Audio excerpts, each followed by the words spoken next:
नमस्कार, जय हिंद, जय भारत। भारतीय अवाम ताकत दल अपने भारतीय भाई बहनों अर्थात अपने देश भारत की जनता अर्थात अपनी भारतीय अवाम से भारतीयता आधारित आपसी श्रद्धा, भारतीयता आधारित आपसी स्नेह, भारतीयता आधारित आपसी प्रेम, भारतीयता आधारित आपसी अखलाक मोहब्बत, भारतीयता आधारित आपसी सहयोग, भारतीयता आधारित आपसी सम्मान, भारतीयता आधारित आपसी एकता, भारतीयता आधारित आपसी भाईचारा तथा भारतीयता आधारित आपसी सद्भाव को समझने व उसे आत्मसात करके वैसा ही आचरण एवं व्यवहार करने हेतु और इसके पूरे देश में प्रचार प्रसार करने हेतु और इसकी अहमियत और महत्व को प्रत्येक देशवासी को समझाकर उसे अपनाते हुए वैसा ही आचरण एवं व्यवहार करने हेतु प्रत्येक देशवासी को अपना ही भारतीय भाई बहन मानकर, समझकर, अपनाकर उनके साथ वैसा ही और उसी अनुसार आचरण एवं व्यवहार करने हेतु सतत, सदैव और हमेशा अदब के साथ, आदर के साथ अर्ज करता है, विनती करता है। अब ये जो राहुल गांधी है, जीएनपीसी का, गांधी नेहरू परिवार चांडाल चौकड़ी का जो राहुल गांधी है, एक तो उसकी देश के खिलाफ, भारत के खिलाफ गद्दारियों के तमाम कारनामे हैं। यानी दुख इस बात का है, विचित्रता इस बात की है कि अपने को राष्ट्रवादी पार्टी कहने वाली राष्ट्रवाद के नाम पर वोट बटोरने वाली और राष्ट्रवाद को अपने चुनाव का मुख्य मुद्दा बनाने वाली राष्ट्रवाद को और उसका मुखौटा पहनने वाली, उसका दम्भ बनने वाली ये भारतीय जनता पार्टी उसको गद्दार नहीं मानती, उसको इस देश का गद्दार नहीं मानती है। और मीडिया में ऐसी व्यवस्था की है कि इसको, राहुल गांधी को विरोध पक्ष का नेता माना जाए, विरोधी पार्टी का नेता माना जाए या दूसरे रूप में इसको एक नासमझ और इमेच्योर बुद्धि का और बेसहुर का, मैनरलेस या अधिक से अधिक पप्पू माना जाए। ये दोनों अवधारणाएं कि उसको पप्पू माना जाए, कि इस देश के लिए खतरनाक गद्दार माना जाए, ये बहुत बड़ा एक विरोधाभास का दुरुपयोग कर रही है भारतीय जनता पार्टी।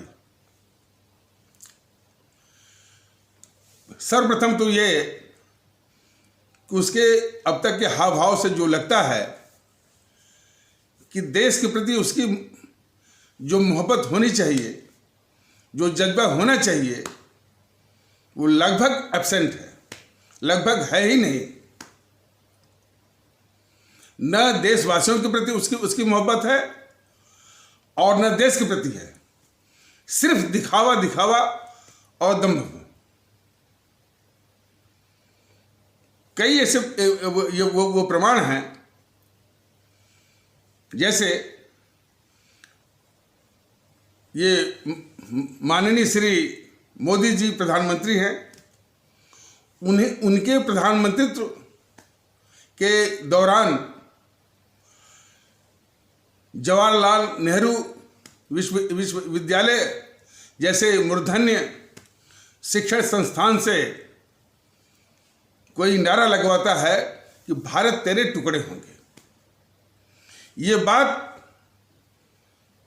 प्रधानमंत्री मोदी जी के दिमाग को स्टर नहीं करती है, झकझोरती नहीं है कि इतना खतरनाक नारा कोई जेएनयू जैसे मूर्धन्य शिक्षण संस्थान से कोई लगा रहा है।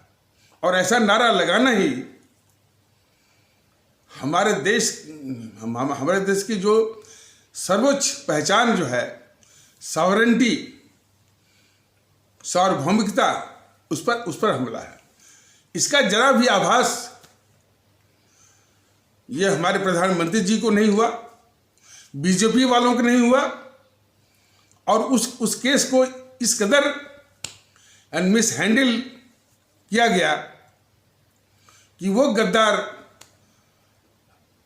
कन्हैया कुमार जो है आज सीना तान करके, सीना चौड़ा करके पूरे देश में घूम रहा है, उसको विदेशी फंड मिल रहा है, और तमाम देश विरोधी ताकतें, भारत विरोधी ताकतें उसको अपने सर आंखों पर उठाई हुई हैं, और मीडिया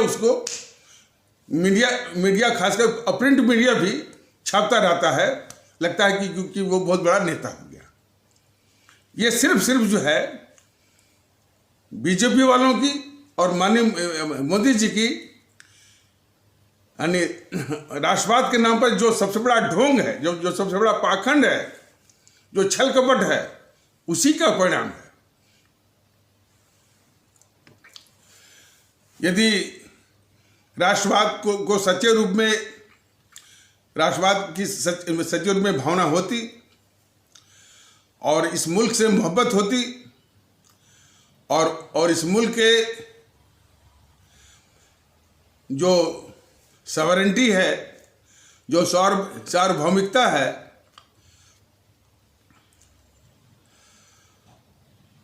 उसके महत्व को समझा गया होता प्रधानमंत्री श्री मोदी जी द्वारा, और इसका थोड़ा भी ज्ञान होता हमारे मोदी जी को कि भारत तेरे टुकड़े होंगे, जो मेरी सर का नारा सरेआम लगाना कि भारत तेरे टुकड़े होंगे और भारत की बर्बादी तक जंग जारी रहेगी,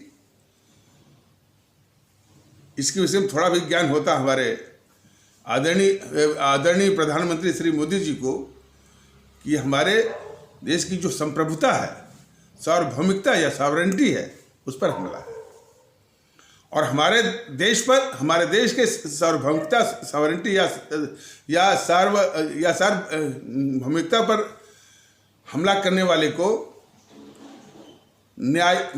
न्यायालयीय या अदालती प्रक्रिया में नहीं डालते हैं मोदी जी, यदि आप समझिए। और इसको समझाने के लिए YouTube के माध्यम से, हालांकि YouTube की खबर आप तक जरूर पहुंची होगी, अभी इसमें कोई संदेह नहीं। तो वैसे भी और YouTube के माध्यम से हम क्या बताएंगे, आप प्रधानमंत्री आप हैं, और तमाम सिपह सालार आपके अगल बगल में, मंत्री के रूप में और रूपों में। तो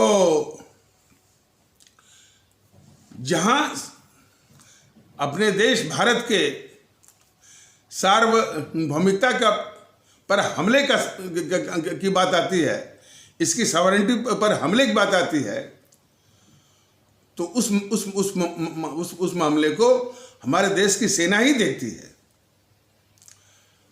और आपने खुद कबूला था, जब भारत और चीन के बीच में युद्ध जैसी स्थिति बनी हुई थी, मोदी जी आप याद करिए, जब आप सेना का मनोबल बढ़ाने के लिए लद्दाख गए थे, सीमा के पास, भारत चीन सीमा के पास आप गए थे, आपने क्या बोला था? आपने ये बोला था ना कि हमारे देश की सेना ने दुश्मन की सेना को परास्त करके इस देश की सार्वभौमिकता की रक्षा की है। सही है, यानी दुश्मन की सेना जब भी आक्रमण करती है हमारे देश पर, तो हमारे देश की सेना बस यही मानती है कि इस दुश्मन की सेना ने हमारे देश की सार्वभौमिकता पर आक्रमण किया, इसलिए उसको वही सीमा पर ही निपटा देती है हमारी भारतीय सेना उस दुश्मन की सेना को। देश के अंदर यदि कोई सरेआम ये नारा लगवाता है या लगाता है कि भारत तेरे टुकड़े होंगे, इंशाअल्लाह इंशाअल्लाह, और भारत की बर्बादी तक जंग जारी रहेगी। मोदी जी, आप थोड़ा सा आपके ज्ञान की अपेक्षा है कि आप इसको भी मानिए कि यह हमारे देश के सार्वभौमिकता या संप्रभुता या सॉवरेनिटी पर सीधा हमला है, और इसको निश्चित तौर पर जो है सेना को ही सौंपे जाने की पात्रता रखता है यह मामला। लेकिन आपने क्या किया, आपने इसको अदालती प्रक्रिया में उलझा दिया। बाकी देश ने देखा होगा कि 36 महीने में इसकी चार्जशीट बनी, और उस चार्जशीट की फाइल को जब बन के तैयार हुई तो ये गद्दार केजरीवाल उसको लेकर के उसको लेकर के 8-9 महीने बैठ गया उस फाइल पर। इस गद्दार केजरीवाल को मौका मिला इसको। और इसके बाद क्या हुआ मोदी जी, आपको मालूम है? इसके बाद ये जो गद्दार, देश का गद्दार संगठन है कम्युनिस्ट पार्टी, वामदल वालों ने उसको संसदीय चुनाव लड़ने के लिए टिकट दिया। अब देश में गद्दारियों का और देशद्रोह का एक सिलसिला चल पड़ा। तो जब इन गद्दार कम्युनिस्टों ने उसको बिहार के बेगूसराय से चुनाव, बिहार के बेगूसराय के संसदीय चुनाव लड़ने का टिकट दिया इन गद्दार कम्युनिस्ट वालों ने उस गद्दार कन्हैया कुमार को, तो फिर आगे गद्दारी का सिलसिला चालू हुआ कि बॉलीवुड से वो गद्दार जावेद अख्तर आया था उस गद्दार कन्हैया कुमार के पक्ष में चुनावी प्रचार करने के लिए। उसकी बीबी भी जो गद्दार समान आजमी, वो भी आई थी साथ में। देखिए गद्दारी का वो सिलसिला। और फिर उसी गद्दार कन्हैया कुमार से टॉक शो भी चलने लगे। एक न्यूज़ 18 का एंकर है किशोर अजवानी, इसी गद्दार कन्हैया कुमार से टॉक शो चलवाया। और इसने गद्दारी की वो हद तब पार की, इस गद्दार किशोर अजवानी ने, जबकि उसने ये कहा कि अरे भाई, यदि किसी ने कह ही दिया कि भारत तेरे टुकड़े होंगे तो इसमें नाराज होने वाली बात कौन सी है? भारत का तो कुछ हुआ नहीं, टुकड़ा तो कुछ हुआ नहीं, तो इसमें नाराज होने वाली बात कौन सी है? वो गद्दार किशोर अजवानी, और आज भी है, वो आज भी है।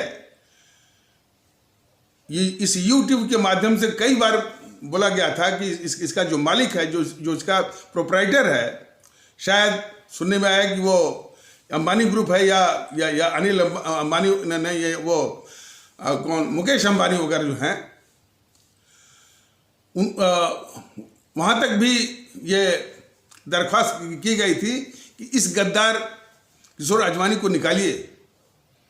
और कोई वक्त का मोड़ ऐसा आएगा कि मुकेश अंबानी से मुलाकात होगी भारतीय वाम ताकत दल की। उस समय वो जरूर लेगा हिसाब, चाहे वो कितने भी ताकतवर उद्योगपति हों। जरूर ये सवाल आएगा कि आपने इस गद्दार किशोर अजवानी को, जो ये कहता है कि यदि किसी ने कह दिया कि भारत तेरे टुकड़े होंगे तो इसमें नाराज होने वाली बात कौन सी है? क्योंकि भारत का कुछ हुआ नहीं, कुछ टुकड़ा तो हुआ नहीं। भारतीय वाम ताकत दल को बर्दाश्त नहीं हुआ उसका इस तरह से कहना, वो किशोर अजवानी का इस तरह से कहना। इसलिए YouTube के माध्यम से कई बार भारतीय वाम ताकत दल ने कहा है, उसको समझाने के लिए, उस गद्दार एंकर किशोर अजवानी को समझाने के लिए कहा कि अजवानी महोदय, मान लीजिए कोई सिरफिरा व्यक्ति या सनकी ही कह लीजिए, आपकी माँ बहन की गाली आपके सामने ही कोई सिरफिरा व्यक्ति या सनकी व्यक्ति जो है या सिनिकल या फेनेटिकल एलिमेंट जो है आपके सामने ही आपके माँ बहन की गाली देने लगे, तो क्या आपको गुस्सा नहीं आएगा? आपको क्रोध नहीं आएगा? आपका खून नहीं खौलेगा? आपके मन में उबाल नहीं आएगा? जरूर आएगा। जबकि वो तो कुछ सिवाय शब्दों को बोलने से या उच्चारण करने से, हैं, बोलने के अलावा तो कुछ कर नहीं रहा है। आपके परिवार के खिलाफ तो कुछ वो नहीं कर रहा है। आपके जो माता, मैंने हालांकि ये करना नहीं चाहिए, आपकी माता और बहन के खिलाफ तो नहीं कुछ कर रहा है, वो तो सिर्फ बोल रहा है। तब भी निश्चित तौर पर आपका मन खोलेगा, आपको बुरा लगेगा, आपके मन में उबाल आएगा। तो जहां व्यक्तिगत बात हो, कोई और क्राइटेरिया, कोई और मानदंड, देश की बात हो तो सुट हो जाइए तो कोई और मानदंड। ये कई बार बताया गया है कि उसकी गद्दारी का आलम है किशोर अजवाणी। हालांकि न्यूज़ 18 तक ये खबर पहुंची होगी, लेकिन वो साधे हुए हैं और इस गद्दार एंकर किशोर अजवाणी को अभी भी वो रखे हुए हैं। लेकिन न्यूज़ 18 इंडिया भी जान ले और उसके मालिक जो है या उसके प्रोपराइटर मुकेश अंबानी भी जान लें कि कभी न कभी मुलाकात होगी। हिसाब जो है वो न्यूज़ 18 इंडिया का भी भारतीय जनता के लेगा, मुकेश अंबानी से भी लेगा। चाहे वो अपने को भले ही कोई कितनी ताकतवर उद्योगपति मानते हो, तब भी इस गद्दार जो है किशोर अजवाणी को अब तक जो है वो निकाले नहीं। तो ये सब जो है सारी जो है ये मैंने किस तरह से इन्होंने मिस हैंडल किया, जो मैंने हमारे भारत के खिलाफ, हमारे भारत के संप्रभुता और सॉवरेनिटी पर आक्रमण करने वाले इस गद्दारी भरे मैंने इसकी हरकत, जो गद्दार था कन्हैया कुमार, सरेआम नारा लगाने का कि भारत तेरे टुकड़े होंगे इंशाअल्लाह भारत की बर्बादी तक जंग जारी रहेगी। ये सिर्फ जो है मोदी जी का और बीजेपी वालों का जो है मिस हैंडल, और यही दिखाता है कन्हैया कुमार का केस किस तरह से डील किया गया। वो सबसे बड़ी कसौटी है, सबसे बड़ा प्रमाण है कि राष्ट्र के प्रति, मुल्क के प्रति इनका क्या रवैया है, इनकी क्या भावना है, और वो राष्ट्रवाद कितना झूठा है, कितना पाखंडी और ढोंग भरा है, और छल और कपट से भरा हुआ है, और इस देश को दुख देने वाला है। कोई भी साधारण किस्म का ये नागरिक है और जिसके मन में इस मुल्क के प्रति मोहब्बत है, निश्चित तौर पर इस तरह का नारा कोई लगाए कि भारत तेरे टुकड़े होंगे, उसको नाकाबिले बर्दाश्त है। और ऐसे मामले को अदालत को नहीं सौंपते हैं, सीधे सेना को, और उसी को नहीं, कन्हैया कुमार और उसके गिरोह गैंग को, और उसके समर्थन में जो लोग भी आए। राहुल गांधी आया था, जो गद्दार राहुल गांधी, गद्दार सीताराम येचुरी, गद्दार डी राजा, गद्दार जो है ये केजरीवाल, इन सबों को भी सेना के हवाले करना था, आपने नहीं किया। वो इसलिए नहीं किया कि आपका राष्ट्र के प्रति जो रवैया है वह देश विरोधी है, गद्दारी का है, आपका भी, इसीलिए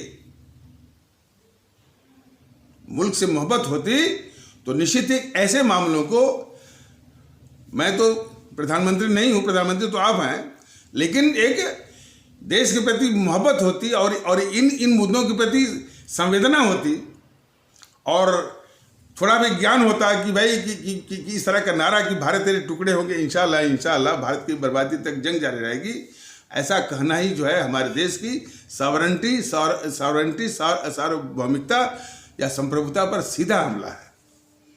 न हो तो इतना ज्ञान आप बढ़ा लीजिए कम से कम, और संवेदना लाइए। तो ये सबसे बड़ा ये इस बात का द्योतक है, इसमें और इस बात का वो प्रमाण है कि राष्ट्र के प्रति बीजेपी वालों का और मोदी जी का क्या रवैया है और क्या भावना है, यानी कि जिस तरह से कन्याकुमारी केस को डील किया गया। और इसके अलावा हमारे देश की जो कोर्टें हैं,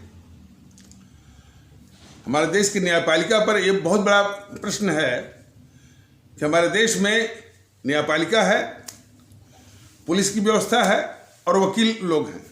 इन तीनों को मिला दीजिए, ये तीनों विचार नहीं करते हैं कि हमारे देश में अपराध भी बढ़ रहे हैं, अपराधियों के हौसले भी बढ़ रहे हैं, और किसी को अपराध करने में कोई रोक टोक नहीं है, कोई मानसिक बाधा नहीं है, बशर्ते उसके पास पैसा है तो वो किसी भी स्तर का अपराध कर सकता है और कोई उसको रोक नहीं सकता।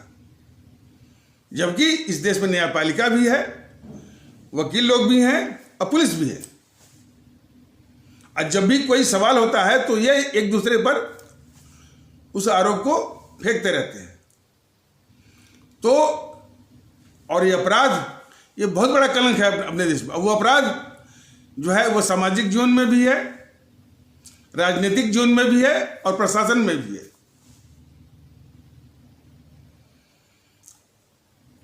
अब तक अमूमन इस अपराध को रोकने में न्यायपालिका बिल्कुल विफल रही है, क्योंकि न्यायपालिका का स्थान जो है बाकी लोगों से ऊंचा है, तो जिसका स्थान ऊंचा है उसकी जिम्मेदारी भी बड़ी होती है।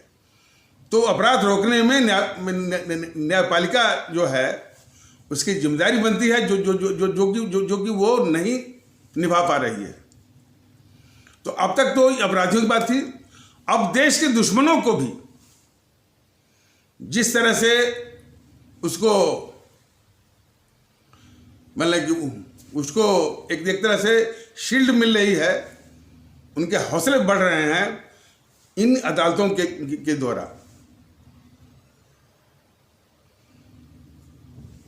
नमूना सामने है, जिसने नारा लगाया कि भारत तेरे टुकड़े होंगे, इंशाअल्लाह इंशाअल्लाह भारत की बर्बादी तक जंग जारी रहेगी, इसी दिल्ली हाई कोर्ट ने उसको जमानत देते हुए एक राष्ट्रभक्ति का गाना भी लिखा। गाना लिखा जा रहा है उस हाई कोर्ट के जज के द्वारा,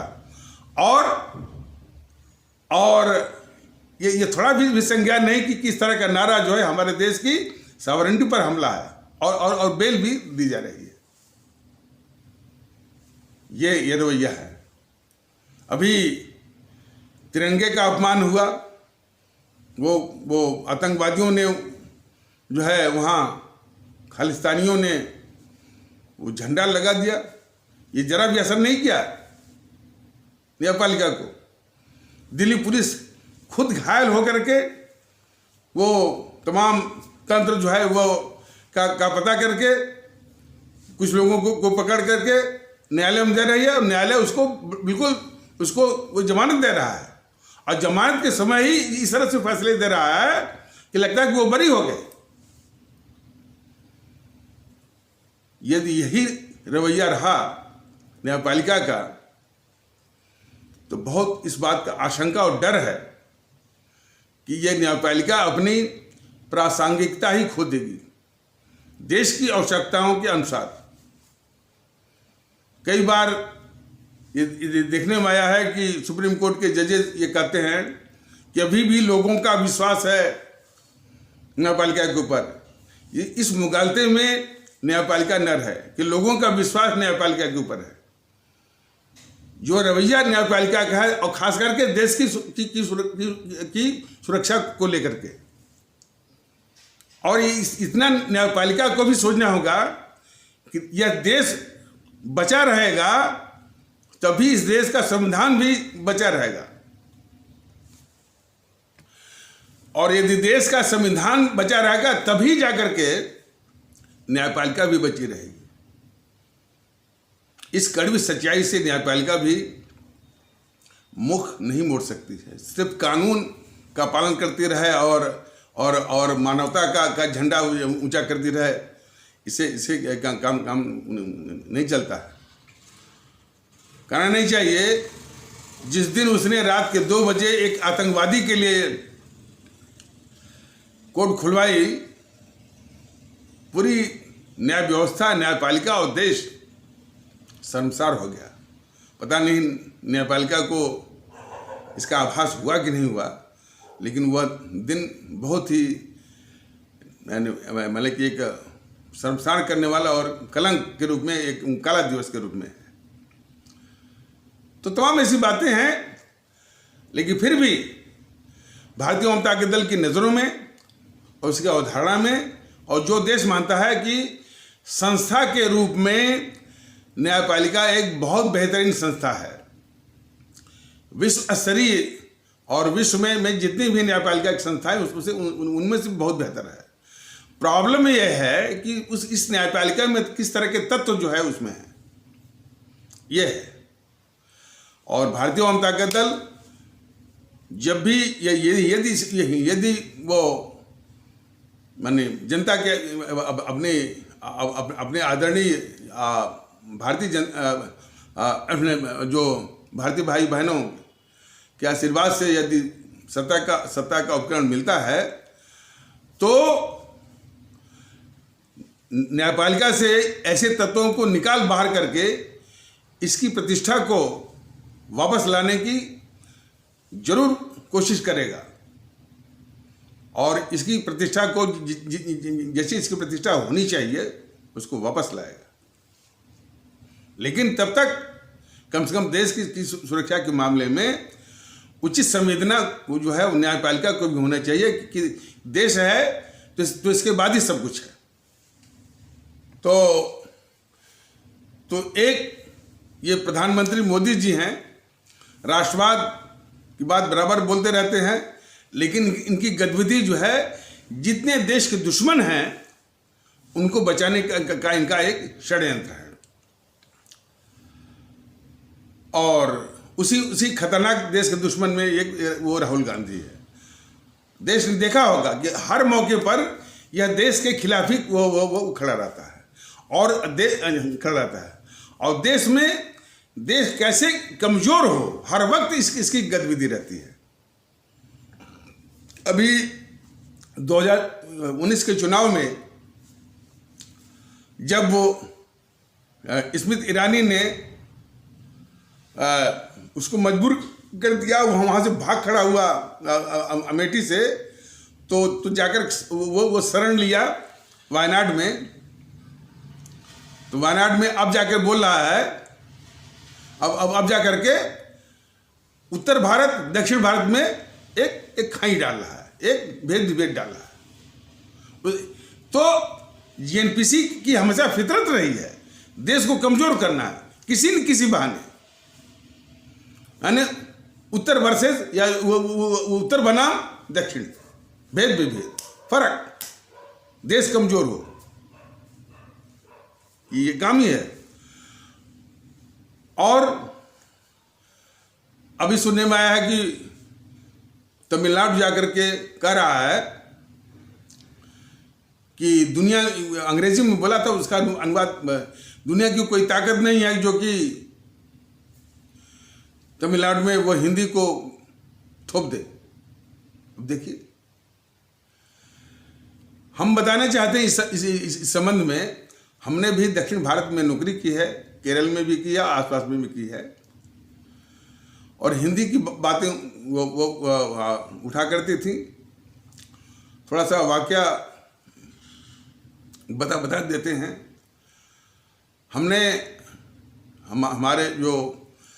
हमारे अधीनस्थ जो अधिकारी थे उनको मैंने कह दिया कि भाई हम फाइलों पर जो आदेश देंगे वो इस देश की जो राष्ट्रभाषा हिंदी में ही, मैं दक्षिण भारत की बात कर रहा हूँ।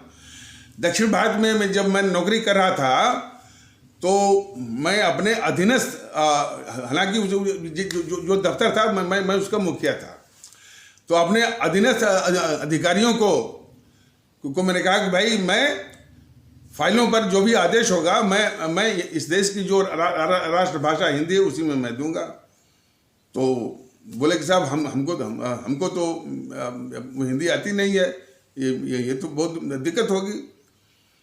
तो हमने उनसे ये कहा कि अब ऐसा करिए कि हिंदी सीखने के नाम पर कितना फंड आया है, मैंने कितनी धनराशि या फंड आया है भारत सरकार से, और वो फंड किसको किसको मिला है, इसका एक ब्यौरा प्रस्तुत करें। हमारे इस आदेश से वो समझ गए कि साहब जो है, या साहब मतलब मैं क्या जानना चाहता हूँ। वो समझ गए कि जब ये हिसाब आएगा कि इतनी धनराशि आई थी और हिंदी सीखने की ट्रेनिंग के लिए ये लोग गए थे और लौट करके आए, फिर वो हिंदी को भूल गए और वो काम किए अंग्रेजी में, तो ये सबसे बड़ा एक सवाल होगा। वो समझ गए, तो वो तुरंत हाथ जोड़ कर कि सर आप इस तरह की बात मत पूछिए, न चलाइए, और ठीक है आप यदि आप हिंदी में ही आप आदेश देना चाहते हैं तो आप दे दीजिए। लेकिन यह है कि वो अब आपने क्या आदेश दिया हिंदी में, थोड़ा आपको बताना पड़ेगा, समझाना पड़ेगा। मैंने कहा ठीक है भाई, हम उसको भी झेल लेंगे कि हम ही आदेश देंगे और हम ही को समझाना पड़ेगा कि मेरे आदेश में क्या लिखा है। हमने इस अपमान को भी वो झेलना पसंद किया, लेकिन हमने ये किया। तो वहाँ बात उभर के आई, तो वो सब बोले थे कि साहब ये हिंदी जो हम लोग भी हिंदी बोलते, हम लोग भी हिंदी पढ़ते हैं, ऐसी बात नहीं है, और जानते भी हैं। लेकिन यहाँ की एक राजनीति का, जैसे उत्तर भारत में क्या है, जातिवाद, संप्रदायवाद, उसी प्रकार हिंदी विरोध का एक बहुत बड़ा राजनीतिक एजेंडा चलता है दक्षिण भारत में। चलता क्या है उसको चलाया जाता है। उसी दौरान ये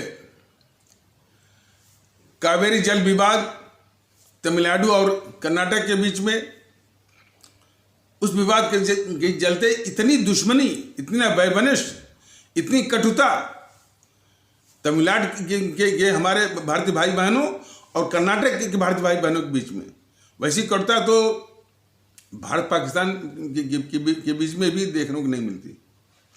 बहुत दुख हुआ हमको। हमने पूछा क्यों, वहां के दक्षिण भारत के लोगों ने कहा कि साहब सिर्फ ये नेहरू के कारण, जिसने भाषा के आधार पर जो है ये प्रांत बनवाया। हमको ख्याल है कि अमेरिका भी आजाद हुआ था, वहां भी जब अंग्रेज वहां से इंग्लैंड वाले, वैसे अमेरिका वाले भी अंग्रेजी हैं, तो और इंग्लैंड वाले अंग्रेज जो है अमेरिका वाले अंग्रेजों पर शासन कर रहे थे। तो जब आज़ाद हुआ तो वहाँ भी इसी तरह के, जैसे भारत में जब छोड़ के गए तो 562 रियासतों में बांट के गए थे। वो तो सरदार पटेल को धन्य मनाइए, और सरदार पटेल जी का या देश सदा के लिए वो ऋणी है कि उन्होंने 562 रियासतों को मिला करके भारत बनाया, भारतीय संघ का निर्माण किया। लेकिन उसके महत्व, उसको महत्व को ये गद्दार जिन पे नहीं दिखाएंगे।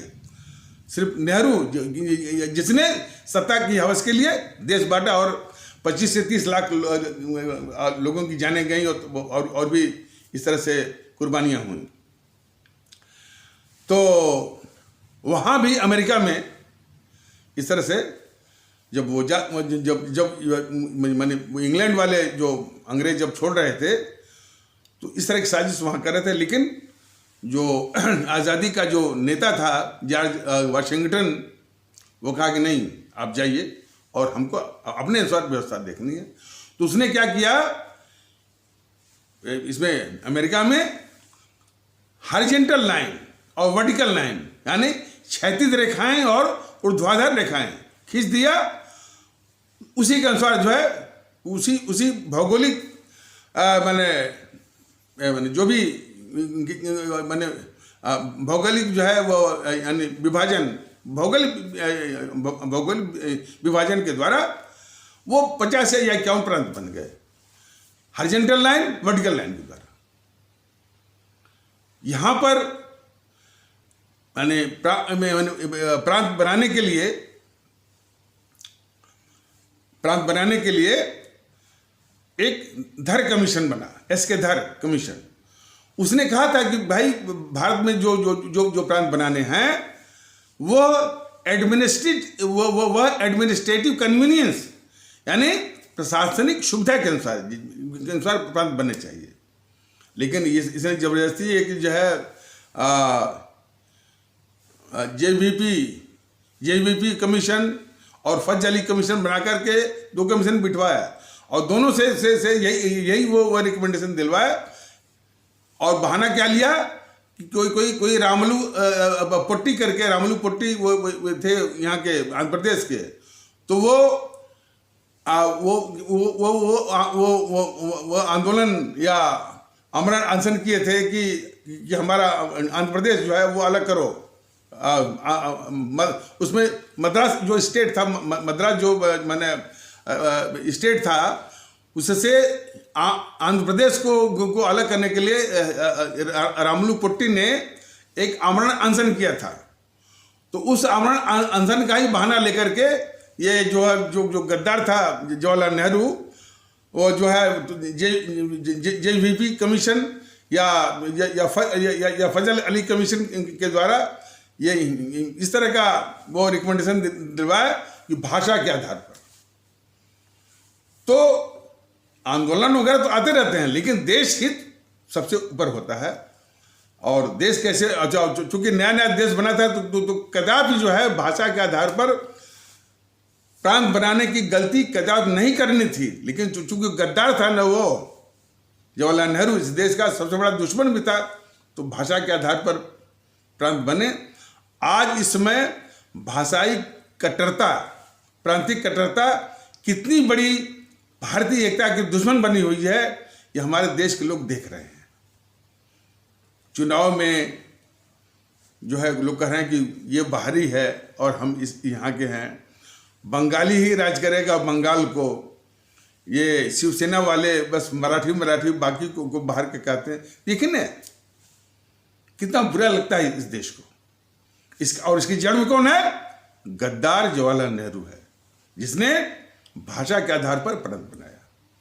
तो उसी की उपज है ये गद्दार, ये राहुल गांधी। उसी जो कि दक्षिण भारत में एक भाषाई मुद्दा और खास करके हिंदी विरोध की राजनीति चलती है। और वो वहां जाकर देखे जनता में कोई विरोध नहीं, लेकिन वहां की राजनीतिक पार्टियां एक बहुत बड़ा मुद्दा बनाती हैं। तो उसी जो हिंदी इस हमारे मुल्क की आत्मा है, उसके विरोध की बात जाके बोला है ये गद्दार राहुल गांधी कि हम जो है हिंदी को वहां पर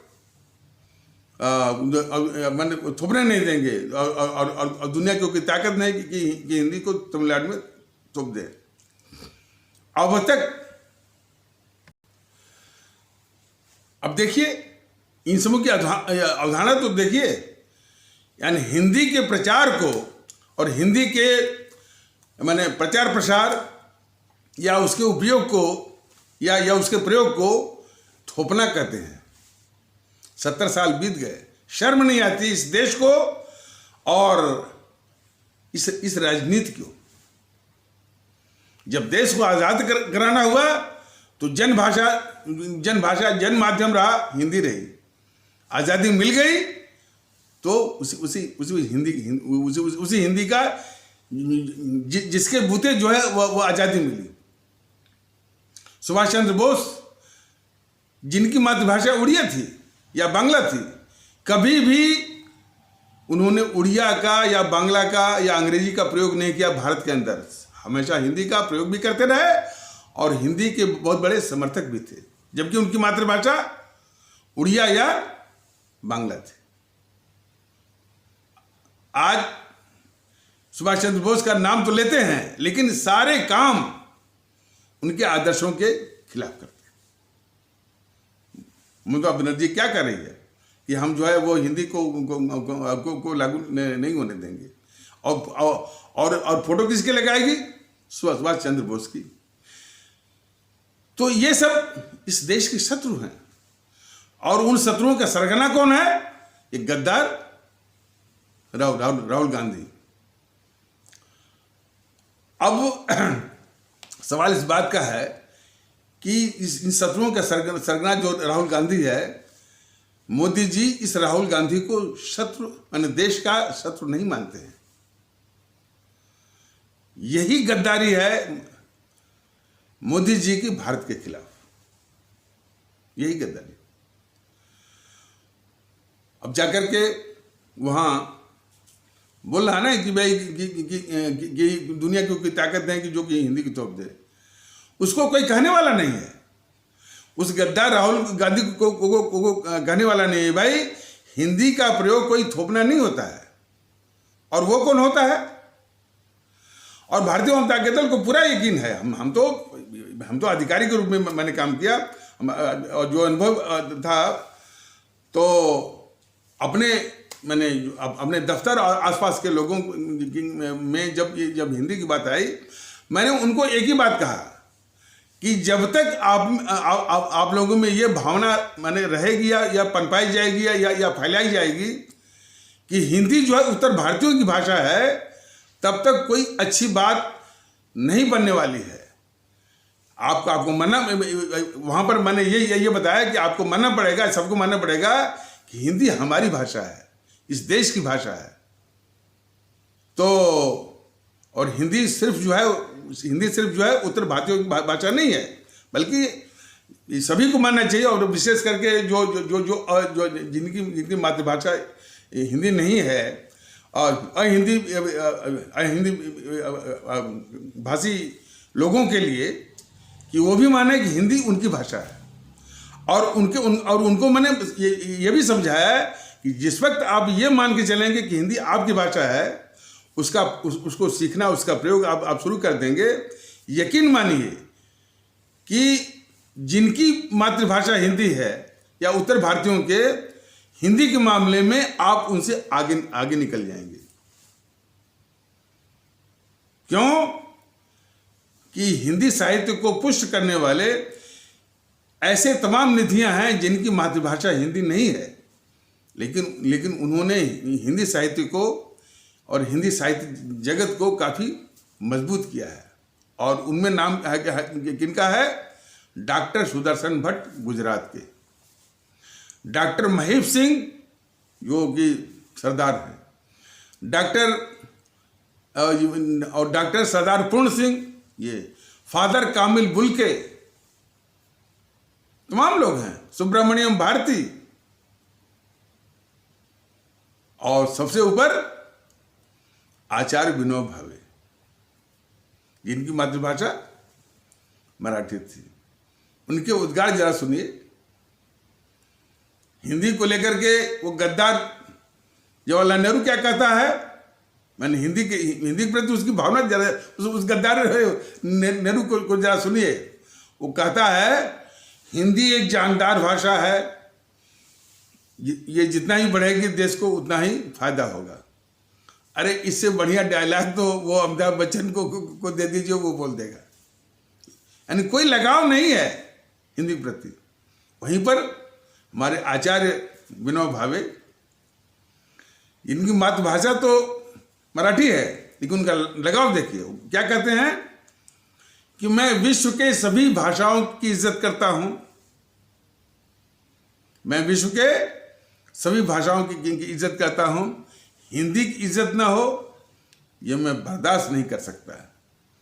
इस लगाव की आवश्यकता है सबको कि हिंदी की इज्जत ना हो यह किसी भी भारतीय मतलब कि आचार्य विनोबा भावे के जज्बे से सीख लेकर के हर एक भारतीय को और शासक प्रशासक को और कम से कम मोदी जी को हिंदी की इज्जत ना हो यह बर्दाश्त नहीं होनी चाहिए।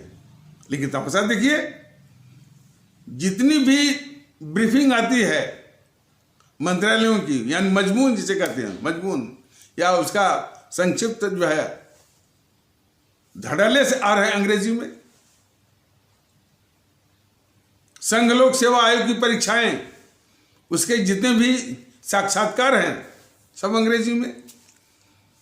जितनी भी नौकरियां हैं आप जो है फर्राटेदार अंग्रेजी बोलते हैं वो यानी उन्हीं को मिलती हैं। और हिंदी के सबसे बड़े शत्रु ये दिल्ली वाले हैं। ये व्यर्थ में आरोप लगाते हैं हमारे दक्षिण भारत में रहने वाले हमारे भारतीय भाई बहनों पर कि दक्षिण भारत के लोग जो है हिंदी का विरोध करते हैं। गलत। हिंदी के असल दुश्मन जो है दिल्ली के लोग और आसपास के लोग हैं। पूछिए कैसे, आप इनसे बुलवा लीजिए।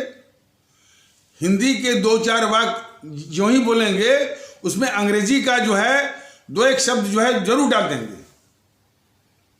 2-1 शब्द अंग्रेजी के डालने का उनका इशारा ही होता है कि हिंदी एक लंगड़ी लूली भाषा है, अपाहिज भाषा है, जिसको हर वक्त जो है अंग्रेजी के वैसाखी की आवश्यकता पड़ती है। ये हालत है दिल्ली के लोगों का। और वैसे भी हिंदी के असल दुश्मन हिंदी वाले ही हैं, और उसमें भी कट्टरवादियों का बहुत बड़ा रोल है। पिछले किसी एपिसोड में बताया गया था कि हिंदी, असल हिंदी जो है वो हिंदी उर्दू मिली हुई हिंदी, वही असल हिंदी है, वही उसका असली स्वरूप है और वही उसकी असली ताकत है।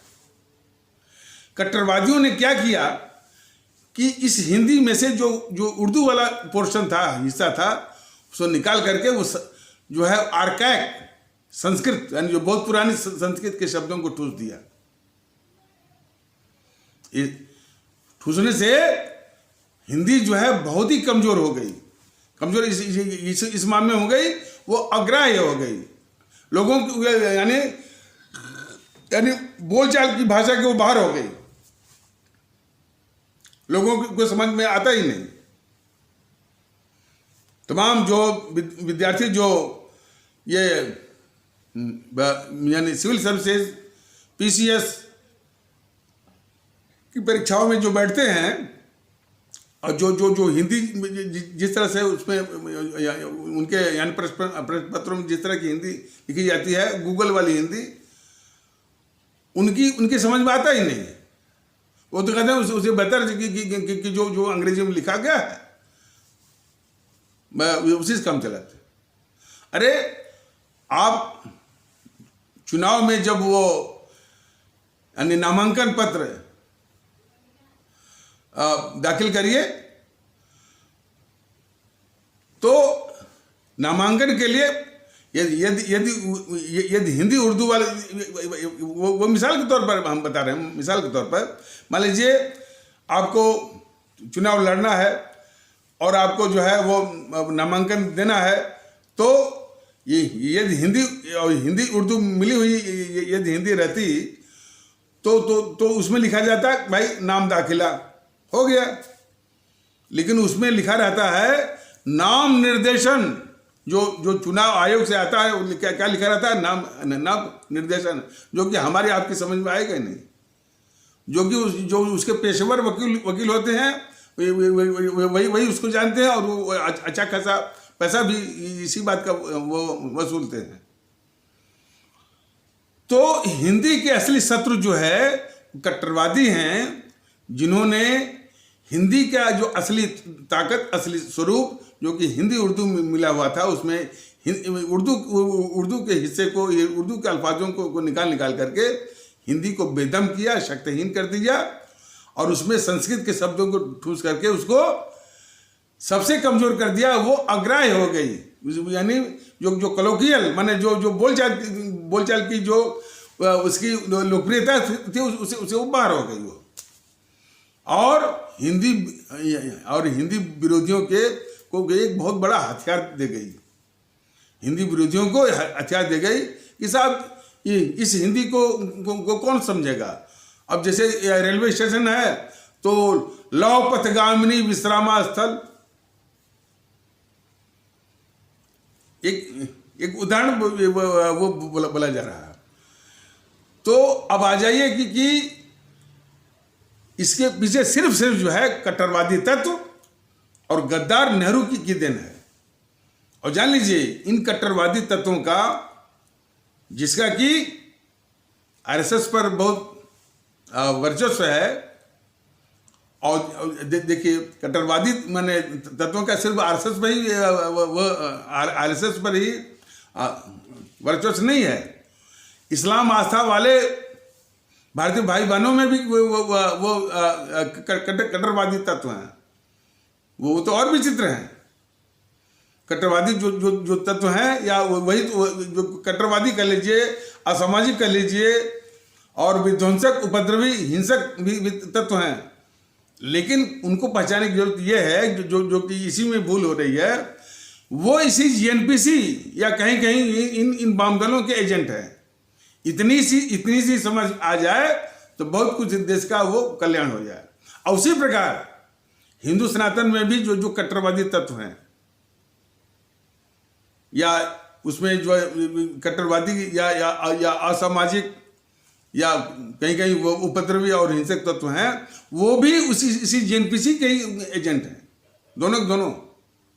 और उन्हीं के जरिए ये जीएनपीसी और कभी वाम दल जो है देश में हिंसा, नफरत, तोड़फोड़ करवाते हैं।